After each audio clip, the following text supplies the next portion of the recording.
మీ అబ్బాయికి అమ్మాయికి ఎంత ఏజ్ గ్యాప్ ఉంటుంది? వయసు ఎంత పెద్దది ఆవిడ?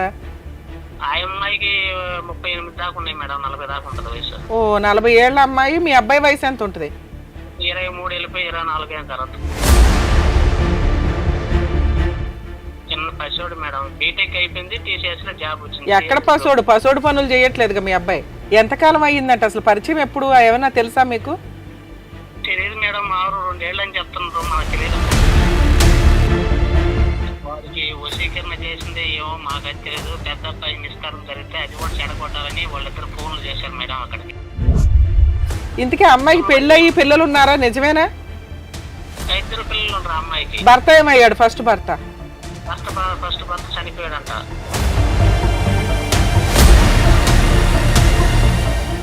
నమస్తే, welcome to Adalat with advocate Ramya. నేను మీ యాంకర్ రీనా. మీకున్న సమస్యలకి తనదైన శైలిలో పరిష్కారాలను చూపుతూ మీ యొక్క కుటుంబాల్లో వెలుగులు నింపుతున్నారు ప్రముఖ హైకోర్టు అడ్వకేట్ ఆకుల రమ్యకుమారి గారు. మరి మేడం ఉన్నారు, పలకరిద్దాం. నమస్తే మ్యామ్. నమస్తే రీనా, ఎలా ఉన్నారు? బాగున్నానే. రైట్. సో ప్రతిసారి లాగానే ఒక సమస్యతో కాలర్ రెడీగా ఉన్నారు. మరి వాళ్ళ యొక్క సమస్య ఏంటో అడిగి తెలుసుకుందామా? షూర్ రీనా, చెప్పండి. హలో. హలో, నమస్తే మేడం. నమస్కారం అండి, మీ పేరు, ఎక్కడి నుంచి కాల్ చేస్తున్నారు? మాది దగేతి మండలం మేడం, మామూలు నెల్లూరు జిల్లా, కావల్ తాలూకా. ఓకే, మీ పేరు? నా పేరు బాబు, బాడుగుడిపాడు గ్రామం. ఓకే బాబు గారు, రమ్య మేడం గారు ఉన్నారు. మీ యొక్క సమస్య ఏంటో చెప్పండి రమ్య మేడం. సరే. బాబు గారు చెప్పండి సార్. మాది ఏం ప్రాబ్లం లేదు మేడం, మామూలుగా అబ్బాయి తేజాని అబ్బాయి బీటెక్ చేశారు మేడం. ఎవరు? మా అబ్బాయి. మీకు ఎంతమంది పిల్లలు? నాకు 2 పిల్లలు మేడం. మీ అబ్బాయి పెద్ద అబ్బాయా? పెద్ద అబ్బాయికి మ్యారేజ్ నెల్లూరులో వనంతోపు దగ్గర నిశ్చితార్థం జరిగింది మేడం. ఆ రోజు కూడా వచ్చాడు చిన్న అబ్బాయి. బెంగళూరులో టీసీఎస్ లో జాబ్ చేస్తున్నాడు మేడం. మీ రెండో అబ్బాయి టీసీఎస్ లో జాబ్ చేస్తున్నాడు మేడం. చిన్న అబ్బాయి వచ్చి, పెద్ద అబ్బాయి వచ్చి నెల్లూరు హైదరాబాద్ లో వచ్చి లింగంపల్లి కాడ వ్యాపారం పెట్టాడు, వాటర్ బాటిల్. ఓకే. మేము ఏదో కష్టం చేసుకొని కూలీనాలు చేసుకొని మా బిడ్డలను చదివించాం మేడం. Very good. చదివించిన తర్వాత టీసీఎస్ లో జాబ్ చేస్తున్నాడు మేడం. సరే అన్ని తెచ్చి ఇంటి మీద లోన్ కూడా పెట్టి తెచ్చిచ్చాను మేడం, బిడ్డల కంటే ఎక్కువ అని. ఎంత లోన్ పెట్టారు సార్? ఇంట్లోనే 5 లక్షలు పెట్టాను మేడం. అబ్బా. ఇంట్లోనే 5 లక్షలు పెట్టి ఆ అబ్బాయిని చదివించాను మేడం. మామూలుగా ఆ అబ్బాయి అయిపోయిన తర్వాత జాబ్ తెచ్చుకోవడం బాగానే ఉండింది. విజయనగరం జిల్లా ఎరిమిల్ అనే దగ్గర అక్కడ అమ్మాయి ఒక భర్త కూడా చనిపోయాడంట. ఆ అమ్మాయి ఒక పాప కూడా సంసారానికి వచ్చింది. చిన్న పాప మళ్ళీ ఒక 10 ఏళ్ళు దాకా ఉంది చిన్న పాపకి. ఆ అమ్మాయి సెల్ లో చాటింగ్ చేసి చూశాడంట మేడం వీడు. అమ్మాయి ఎక్కడ? మీరు చెప్తున్నది ఆంటీ కదా? ఆంటీ ఆమె మనకు తెలియదు కదా మేడం, చదువు లేని వాళ్ళం కదా మేము. ఓర్ని, ఒక ఆంటీని తగులుకున్నాడా మీ అబ్బాయి? ఆంటీని తగులుకున్నాడు మా ఫేస్బుక్ లో చూసి. అబ్బాబ్బా. వాడికి వశీకరణ చేసింది ఏమో మాకు అది తెలియదు. పెద్ద అబ్బాయి నిస్కారం జరిగితే అది కూడా చెడగొట్టాలని వాళ్ళిద్దరు ఫోన్లు చేశారు మేడం అక్కడికి. అయ్యో. అక్కడ చేసిన తర్వాత అమ్మాయి ఎంసీ చేసింది, ఉద్యోగం వస్తుంది మేడం మహేంద్ర కంపెనీలో. అమ్మాయి కూడా అది చేసిన తర్వాత ఇంత దూరం వాళ్ళకి ఫోన్ చేశారు కదా అని చెప్పాను. మేము 7 మందిని పోయాం. మేము అది పోతే బేబీ నన్ను చేసుకుపోతారు, బేబీ నన్ను చేసుకుపోతారని మా అమ్మ అప్పని కూడా వదిలిపెట్టేసి ఆ అమ్మాయి ఎంటపడి వెళ్తున్నాడు మేడం వాడు. అయ్యో. వశీకరణ అనేది అదేదో చేసేసిందంట, ఏం చేసిందో మాకు అది తెలియదు మేడం. కాదండి, ఫేస్బుక్ లో పరిచయం ఎంతకాలం అయ్యిందంట? అసలు పరిచయం ఎప్పుడు? ఏమన్నా తెలుసా మీకు? తెలియదు మేడం, 2 ఏళ్ళు అని చెప్తున్నారు, మాకు తెలియదు. మీ పెద్ద అబ్బాయికి మ్యారేజ్ ఎప్పుడు అనుకున్నారు? ఈ పెద్ద అబ్బాయికి ఫిబ్రవరిలో జరగాల్సింది మేడం. అవలా వీళ్ళ ఫోన్ల వల్ల? ఆ ఫోన్ల వల్ల వాళ్ళు కాలేదు, ఇది కానీ ఏదో ఒకటని వాళ్ళు చేశారు కొత్త ప్రోగ్రామ్. అందువల్ల ఆగిపోయారు మేడం. ఆ అబ్బాయిని మళ్ళీ నేను ఎమ్మెల్యే దగ్గరికి పోయి చిన్నగా చేసుకొచ్చి. కాదండి, ఇప్పుడు మీ పెద్ద అబ్బాయి ఇక్కడ హైదరాబాద్ లో ఎక్కడో బిజినెస్ చేసుకుంటున్నాడు చిన్నది. మీకు మంచి సంబంధం మీ పెద్ద అబ్బాయికి వస్తే మీరు మాట్లాడదాం అనుకున్నారు.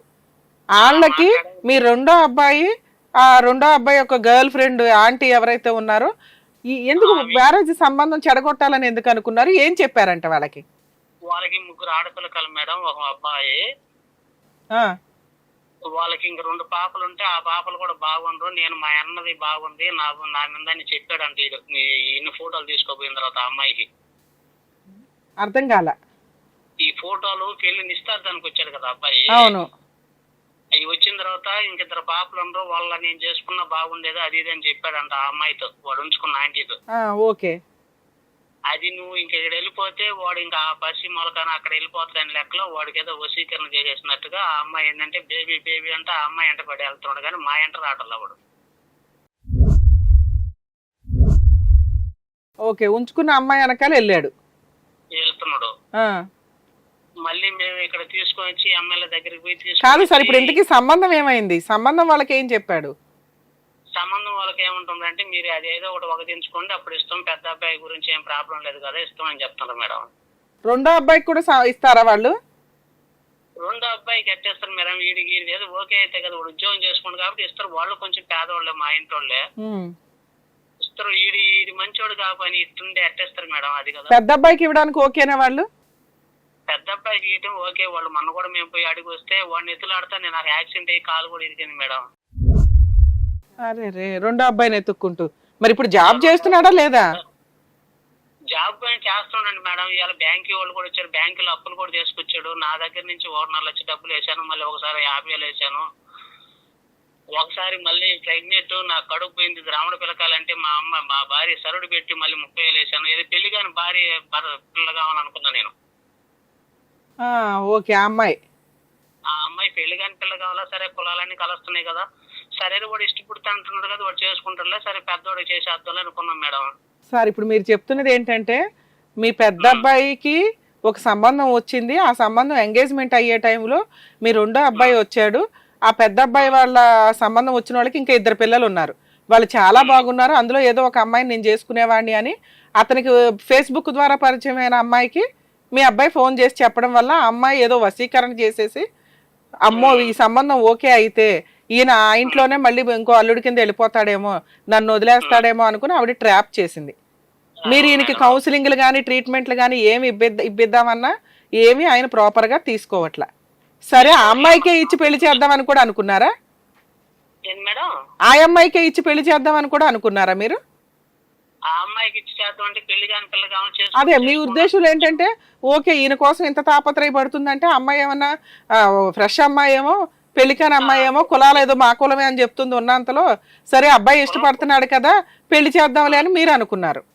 కులాలు కూడా ఏదైతే ఏం లేదు, సరే వాడు ఇష్టపడుతుందంటే వాడు కర్మ, మనం ఏం చేయలేములే, సరే లవ్ మ్యారేజ్ చేసేద్దాంలే రెండో కొడుక్కి అని మీరు అనుకున్నారు. మరి ఎక్కడ ఫెయిల్ అయింది, మీకు ఎందుకు డౌట్ వచ్చింది? ఇప్పుడు మేము వాడు చేసిన దాని వల్ల మేము వెళ్ళిపోయినాం, మేము ఆడగాడికి నగరంకి. అక్కడ వెళ్ళిపోయాలి, అక్కడ తెలిసింది వాళ్ళ చిన్నమ్మ వాళ్ళు, వాళ్ళ చిన్న ఆయన, వాళ్ళ ఆయన, వాళ్ళ అన్న వాళ్ళు వచ్చారు. మా ఊరు పెద్ద మనుషుల ముందర కూడా, మా ఊరు కూడా వచ్చింది అమ్మాయి. మా ఊరు కూడా వచ్చిన తర్వాత పెద్ద మనుషుల ముందర కాగితాల ముందర రాసుకొని మీ అమ్మాయికి మా అబ్బాయికి అలాంటి సంబంధం లేకుండా అని తీసుకొని పోయారు వాళ్ళు. ఓకే, వాళ్ళు సెటిల్మెంట్ కూడా చేసుకున్నారు, ఫ్రీగా చేసుకున్నారా, ఏమైనా డబ్బులు డిమాండ్ చేశారా? ఏం తీసుకోవాలి పాపం, నాకు రూపాయి పడలేదు. వాళ్ళు చాలా మంచి వాళ్ళు. ఏది ఆ మందు పెట్టిన అమ్మాయి వాళ్ళు చాలా మంచోళ్ళ? ఆ అమ్మాయి కాదు, వాళ్ళ చిన్న వాళ్ళు, వాళ్ళ చిన్నమ్మ వాళ్ళు ఏంటంటే, మాకైతే రూపాయి వద్దు, మేము పేదవాళ్ళమే, మాకు ఛార్జీలు డబ్బులు వేస్తే మేము వస్తాం, మా అమ్మాయిని మేము తోలుకొని వెళ్ళిపోతాం అన్నారు వాళ్ళు. వాళ్ళెవరు డబ్బులు అడిగారు? ఆ అమ్మాయి పరిస్థితి అంటే అమ్మాయి ఏమంటుంది? ఆ అమ్మాయి నాకు వాడే కావాలంటుంది. మరి అప్పుడు మీరు అట్లా నమ్ముతారు వాళ్ళు మంచోళ్ళని? వాళ్ళు మంచోళ్ళు ఓకే, ఈ అమ్మాయి మంచిది కాదు కదా, ఈ అమ్మాయి మళ్ళీ ఎప్పుడైనా మళ్ళీ రావచ్చు మీ అబ్బాయిని. అంటే మాకు ఎలాంటి సంబంధం లేదు, మా అమ్మాయిని అయితే రానివ్వు, మేము తీసుకోపోతాం, మీ అబ్బాయి వాళ్ళు కంట్రోల్లో పెట్టుకుంటామని చెప్పారు. తీసుకొని పోయారు వాళ్ళు. వాళ్ళు కంట్రోల్లో పెట్టుకుంటామని చెప్పడం వల్ల మీరు నమ్మారు వాళ్ళని. నమ్మారు. ఇంతకీ అమ్మాయికి పెళ్ళయి పిల్లలు ఉన్నారా? నిజమేనా?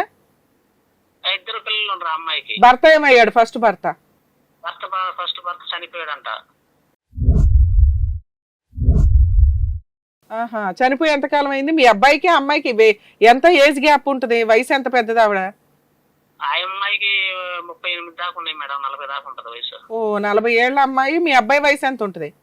23 వెళ్ళిపోయి 24 అయిన తర్వాత. అయ్యయ్యో, అంత చిన్న పిల్లోడు, చిన్న పసివాడు మేడం. బీటెక్ అయిపోయింది, టీసీఎస్ లో జాబ్ వచ్చింది. ఎక్కడ పసోడు పనులు చేయట్లేదుగా మీ అబ్బాయి? అదే కదా మేడం నా బాధ. ఆ. సరే అట్లా రాయించారు, ఫోన్లో ఉన్నంతలో నమ్మకం అనుకున్నారు. ఇప్పుడు మీ అబ్బాయి కలిసాడా, మళ్ళీ అమ్మాయి కలిసిందా మీ అబ్బాయిని? ఈడు వెళ్ళిపోయాడు మళ్ళీ. అరే ఈడు వాళ్ళ అమ్మని వాళ్ళ దగ్గర పెడితే వాడు ఆ నుంచి బండి వేసుకొని వాళ్ళ మామ బండి వేసుకొని వెళ్ళిపోయాడు. మీ బంగారం తిన్నగలేదు, ఇక్కడ వాళ్ళని ఊళ్ళో వాళ్ళని ఏం చేస్తాం మనం? అదే కదా మేడం, అదే అర్థం కాలేదు. సరే ఇప్పుడు వాళ్ళతో సెటిల్మెంట్ అయ్యి ఎంతకాలం అయిందండి? సెటిల్మెంట్ చేసింది మేడం ఒక 4 నెలలు అయింది.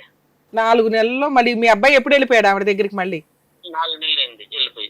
రేపు సెటిల్మెంట్ అయిన 10 రోజులకి నా 2-3 రోజులకి వెళ్ళిపోయాడు. 17 రోజులకే 15 రోజులకి వెళ్ళిపోయాడు మేడం. అరే ఆ 15 రోజులు కూడా మేము జాగ్రత్త చేయలేకపోయినామండి. అదేలేండి, అసలు ఈ అబ్బాయి ఆగట్లేదు కదా ముందు. ఒక ఉద్యోగం లేదు, సద్యోగం లేదు, అంతా ఇంకా ఆ అమ్మాయి నుండే క్యాన్సర్ పెడుతుండ్రు. ఇప్పుడు ఇప్పుడు వెళ్ళిపోయి 4 months అవుతుంది కదా, దొరికాడా లేకపోతే ఏంటి? దొరకలేదు మేడం. ఏ రోజు ఎక్కడ ఉందంటే ఈ రోజు బ్యాంక్ వాళ్ళు వచ్చారు మా ఇంటి దగ్గరికి. అప్పులు ఉన్నాయని బ్యాంకులో లోన్ తీసుకున్నాం ఇట్లా సంగతి అని చెప్పని వస్తే మీ అబ్బాయిని కేసు పెట్టి మేము తీసుకొస్తాం, పలానా ఇప్పుడు శాలరీ అయితే పడుతుందంట వాడికైతే. 18,000 చిల్లర ఎంత పడుతున్నాయంట. ఏ బ్యాంకులు పెడుతున్నాయి మేము చెప్పలేము, ప్రసిద్ధి అది మా ఇబ్బందిగా ఉంటది. మిమ్మల్ని ఒక మాట అడిగిపోదామని వచ్చినాం సార్, మీ మందులు ఏంటి, మీ అబ్బాయిని తీసుకొచ్చి స్టేషన్ లో పెట్టమంటారా లేకపోతే మీరు కడతారా అని అడిగారు. మీకేం పని అసలు? మేమేం కట్టాను సార్, నా కాలు ఇరిగి నేను మంచంలో ఉన్నాను, నా పరిస్థితి బాగాలేదు కదా సార్, ఇప్పుడు నేను తీసుకొచ్చిన డబ్బులు ఖర్చు పెట్టి వాడు మళ్ళీ వెళ్ళిపోయి నేనేం చేశాను సార్ అని అవును కరెక్టే, అవును అంటే దానికి అన్నారు మేడం. అది ఏదో ఏ తేడా ఉంది కదా, ఏదో పసిపేదం చేసి చేద్దామని నా ఆలోచన మేడం. కాదండి, మీరు అంత పాపం తగ్గి, సరే అబ్బాయి ఎవడో ఒకరు లవ్ చేశారు, లవ్ చేసిన అమ్మాయిని కులగోత్రాలు ఏమి చూడకుండా, పోనీ ఫైనాన్షియల్ కెపాసిటీ చూడకుండా పెళ్లి చేద్దాం అన్నా కూడా అక్కడ 2 పిల్లలు ఉన్నారు. ఈయనకి ఆయనకి 15 ఏళ్ళు 20 ఏళ్ళ తేడా కనిపిస్తుంది ఆ అమ్మాయితో. అంత పెద్ద ఆంటీ తోటి పెళ్లి చేసిన రేపు పొద్దుట సమాజం కూడా యాక్సెప్ట్ చేయదు కదా.